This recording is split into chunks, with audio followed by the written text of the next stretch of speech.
The wait is over.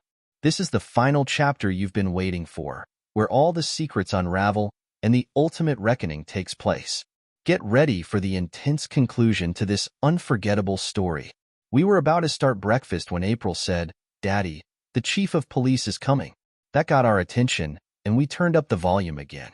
It has now been publicly announced that both Grace Adams and Luke Barrow, our current district attorney, are being criminally prosecuted.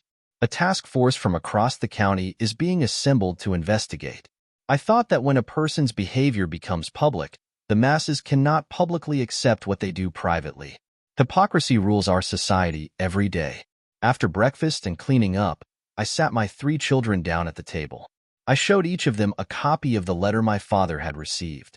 Then I said, "April, my parents are picking you up to take you to meet your biological father's mother. She is dying of cancer and has asked to meet with you.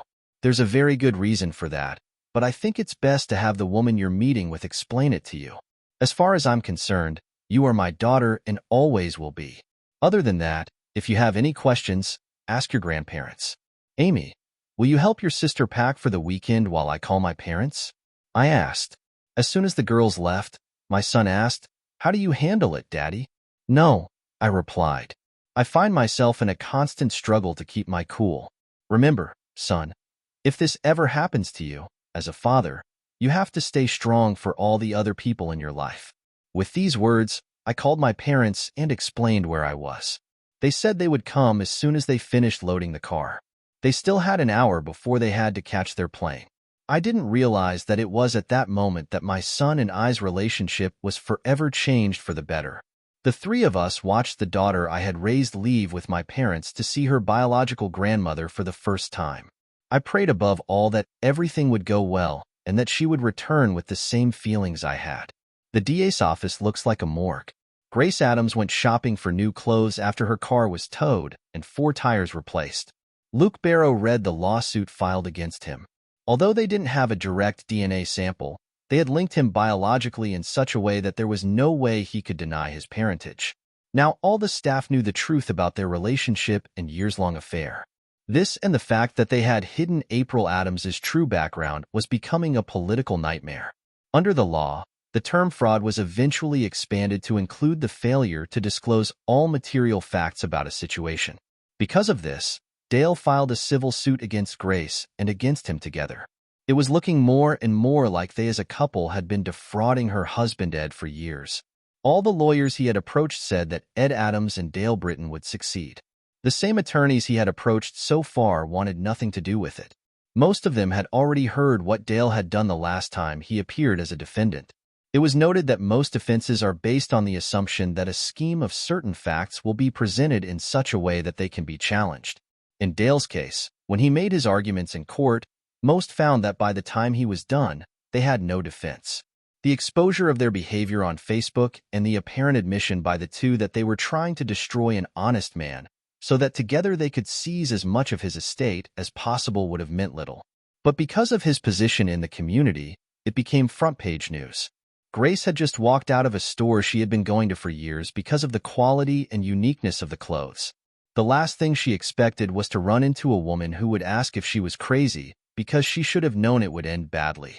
When Grace asked what the woman was talking about, she learned that the woman said she had been a freaking porn star on Facebook for at least 5 hours. She returned to Luke's house around 1 p.m. and found that the company had just finished service. They mistook her for the homeowner and suggested that her husband and her reset all the security codes in the house. It wasn't until they left that she realized she hadn't been asked to confirm with an electronic signature that they were there. She called Luke and asked who wanted to make sure he didn't take the new position in St. Louis. When he asked why, she told him what she had come back for. Then they began to believe that Ed was just protecting himself because they both knew that his new job was a political appointment from the deep state. After making herself some coffee, she sat down at the table and looked over the divorce petition. The first blow was dealt when she learned that it was her words to her husband that had made him suspicious. Her husband was perplexed as to why she was asking him to intentionally hurt and use another human being for her own personal gratification. But it was Mom and Dad Adams who informed him of the DNA match. This allowed him to determine April's true origins and was undeniable proof that she was having an affair. Grace began to realize that Ed must now know that it was her behavior that almost caused their breakup before April was even born. At that moment, she realized that Ed must know that it was still going on. It was Ed who was behind what had happened last night. It was Ed who was revealing the hidden facts of her life. As she took another sip of coffee, the doorbell rang. She stood up, walked to the front door and opened it, finding that it was the neighbor Luke didn't like. "Mr. Primrose," she said, "what can I do for you?" He handed her an envelope of legal documents and said, "Ed, your husband used my apartment as a base of operations for his operations against you and your longtime lover last night. I was happy to let him do it because Luke Barrow got my son the maximum sentence as a first-time offender. I thought you might be interested to know that the information in the envelope I gave you last night will also be delivered by courier to everyone I know on your side of the family this afternoon." Ed asked me to ask if you're laughing at him now. She watched him walk away with the biggest smile on her face. Back in the kitchen, Grace opened the envelope. It was filled with pictures. They began with her letting Luke into the house with her own key. Then she meets him at the door when he comes home. There's sexual foreplay in the living room. The photos left nothing out. Even police officers were captured in them. Ed's team were professionals. The elimination had been so complete that it now felt like he was working with a bunch of cops who wanted revenge on Luke for their own reasons. But it was the last printed page signed by her husband that said it all. If it became public, there would be a whole host of problems they weren't prepared for. Her plans to force her husband to submit to her wishes had fallen to pieces. The question now was how to minimize the damage done by Ed, turning this into a public spectacle. "Grace, last Sunday when we got home from Nashville, I realized that you were trying to set me up to divorce me. Since then, I confess, I've been trying to figure out what I did to make your love for me turn to pure hatred. Now I know why. I see that you blame me for what you think was missing in your life when we only had 2 children. I think you felt trapped in your marriage and wanted your carefree bachelor life back. Otherwise, you wouldn't have turned to him to rediscover the single life. By doing so, you allowed him to take you away from what you hated for a few hours a week. I know that the only reason you stayed married to a man you hated and thought was dead was because Luke didn't want to take on the responsibility of raising children, even his own. With your opinion of me, there's no way you'd leave them alone with a piece of shit like me. Your pride wouldn't have allowed it. As a result, you've lived a lifetime of deliberate lies. Every day you both got away with it, and your contempt for who and what I am grew. In your eyes, I became more and more of a fool and an idiot. How many times have you and Luke laughed at this unrepentant bastard? Did you inspire him to make love to you by humiliating or ridiculing me? What I can't forgive or forget is what you and the one you consider your real husband sent to our children because it will affect them for the rest of their lives. I can't understand how Luke and you had fun playing with me and our children's lives as if we were just chess pieces on a game board. News reporter KVO's 12 summed it up well when he asked you too if you were laughing at Grace Adams' husband Edward Adams right now. I watched Amy, Eric, and April as you and your lover, thanks to the media, flaunted what you planned to do to me. It was horrible watching our children as you joked and laughed about how easy it would be to take down this stupid goon. Eric, our only son, said, "If our mother thinks you're just a piece of shit that needs to be allowed to dry before hammering you into the ground, what does she really think of us?" I have not asked them what your relationship with them will be in the future. At this point, I can honestly say they don't exist. It was your and your lover Luke's utter disgust and contempt for me that led to this. At least we both know you're laughing with joy, because you've left me with a reputation as a hapless goofball for the rest of my life. Perhaps tonight you can both raise a glass to victory. Edie Grace's hands trembled so violently that she dropped the paper. She looked like an angry, bitter, hateful, and cruel bitch. It was obvious that she appeared to her readers as a mother who didn't care about her children, her husband, or any other human being. The only thing she cared about was herself and the fulfillment of her carnal needs. Then her sobs broke the silence in the room. Ed was the only person she knew capable of destroying a person's credibility without directly condemning them. Everyone who read her couldn't argue with his comments about their behavior. In his eyes, everything she'd ever done was about prolonging life, not love. He should have known that Luke was the one pressuring her to leave him and the kids before April got pregnant. It was Luke's new job that made them change their long-term plans. Originally, they were going to wait until April graduated from high school. Then her true origins could be revealed without any repercussions. He was right about something because she wasn't laughing right now. He didn't fail to point out that their own behavior proved his point. Ed believed that their contempt for who and what he was explained their attempt to destroy him completely. It was a declaration of war. If he was going to go down, he was going to take them both with him. Grace picked up the divorce petition and continued reading. It was truly crushing. One of the lawsuits against them was for fraud because they had concealed April's true origins. She was accused of emotional and mental abandonment, adultery, and defamation. But when she looked at the amount they were demanding for damages in the fraud case, she felt sick to her stomach. If he won, both Luke and she would be penniless for a very long time. Ed and his lawyer argued that they could no longer treat Ed as the jackass they thought he was. Saturday was crazy for me and my two older kids. From early morning until 4 in the afternoon, we had family visiting us.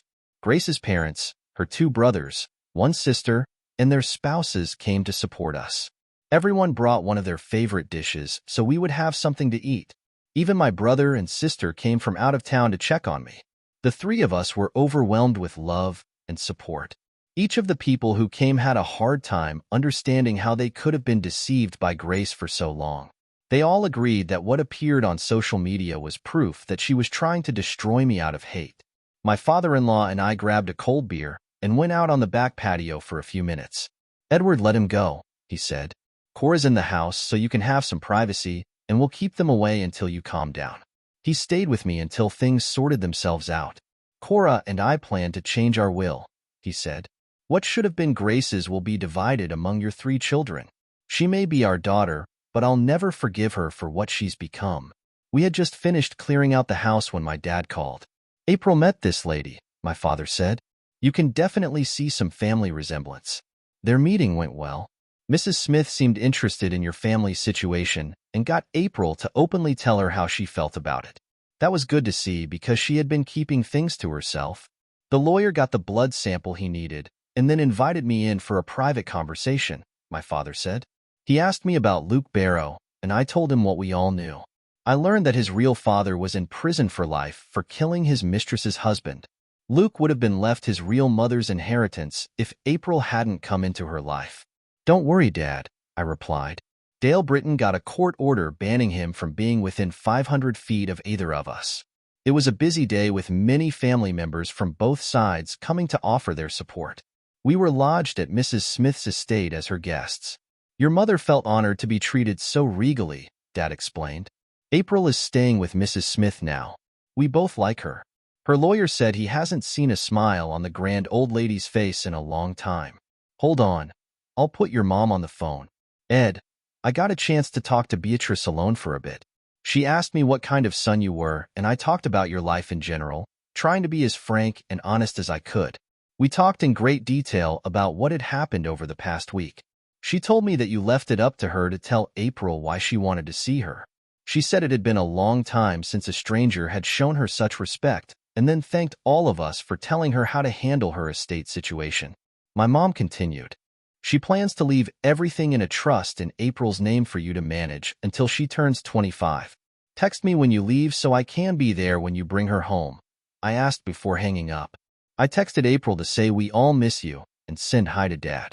We finally had time to get everything in order before David and Cheryl arrived in my car.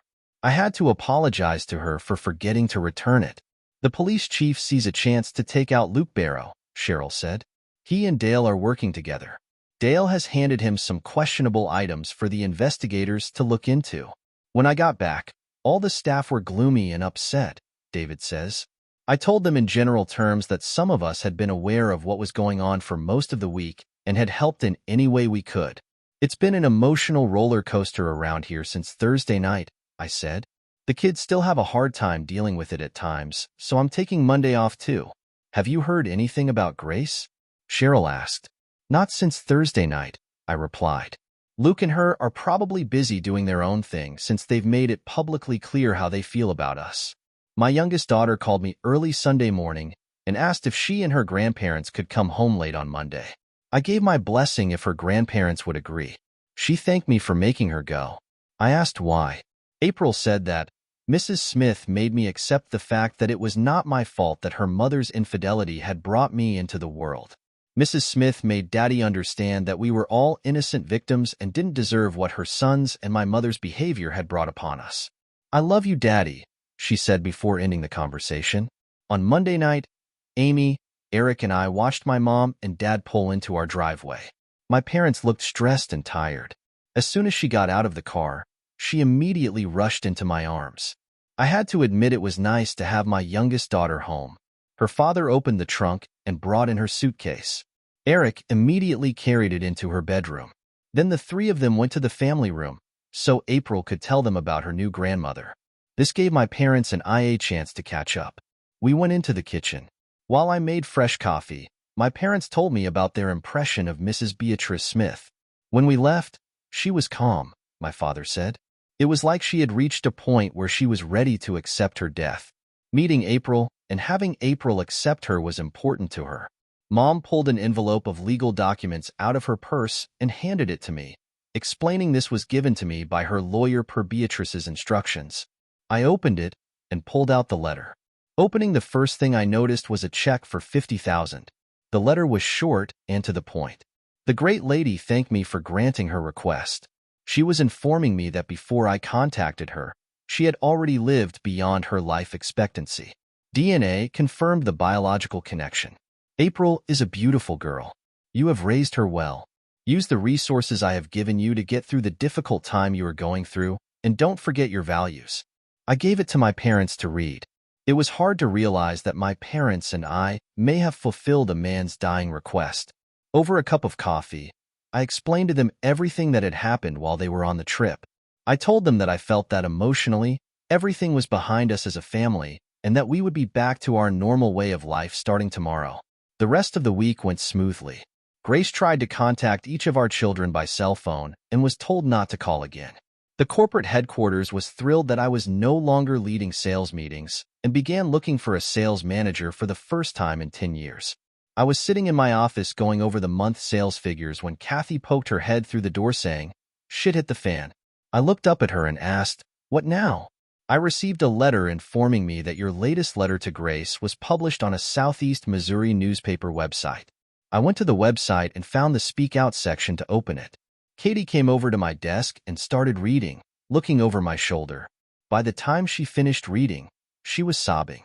"I wrote it when I was emotionally upset," I explained. "Maybe I was being too harsh." "No, Ed," Kathy said. "You just coldly and bluntly stated what her long-term behavior shows. Either one of them could have gotten over it and come clean. Luke got the benefit of a long-term relationship without the cost." "That's what I thought," I said. "It's not often that the community at large gets to see what someone's behavior costs a family, and in such a public way," Katie says. "For anyone who has been divorced like me, it's a stark reminder of the pain and suffering they had to go through before they could start living again." "Look at that last comment," I said as I read it aloud. "As a feminist for most of my life, I have fought for equality and empowerment. What this woman and her lover did to her husband and children has forever tarnished our movement." Grace and Luke were having dinner at Charlie's Bar and Grill.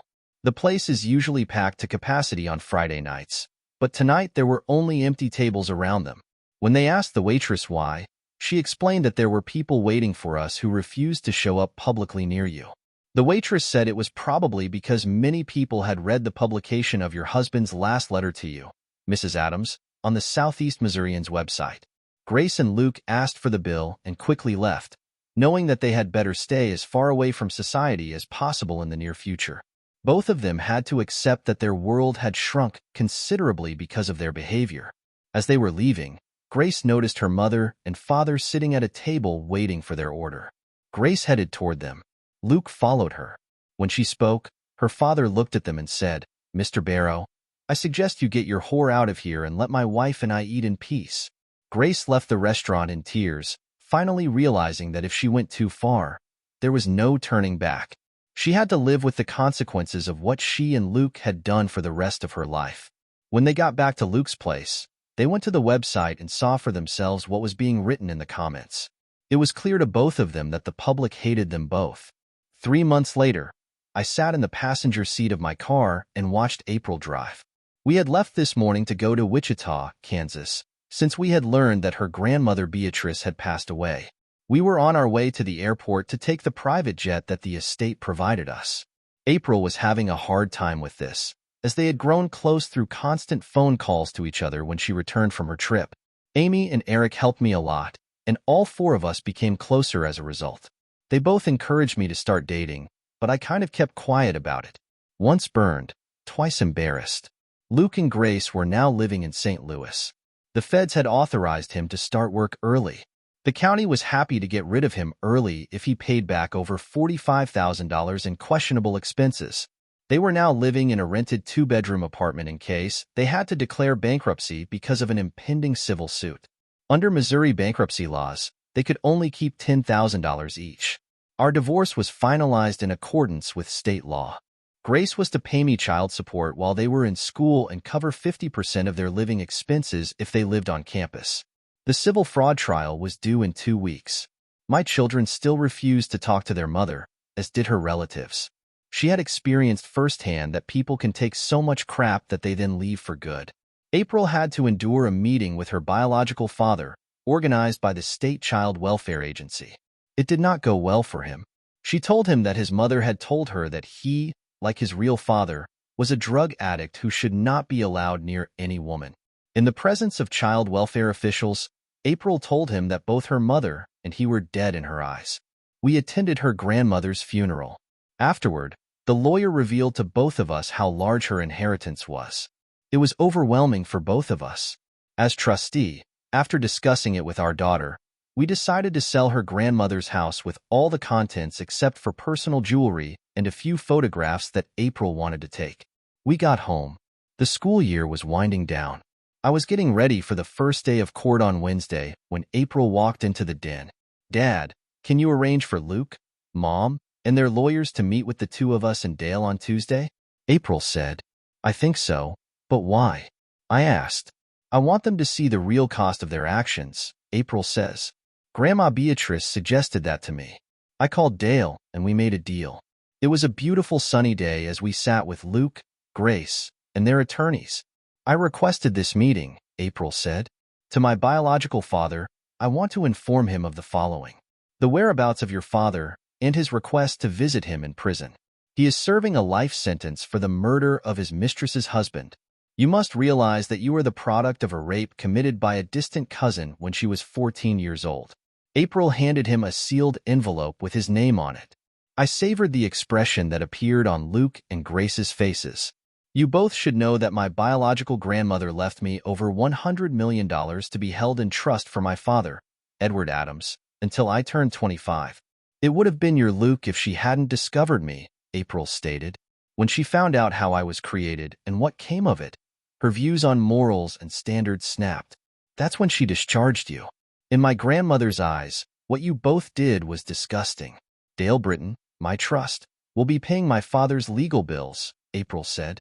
"Luke and Mom, you can try to reconcile before you go to court, because if we have to, we'll go all the way to the Supreme Court.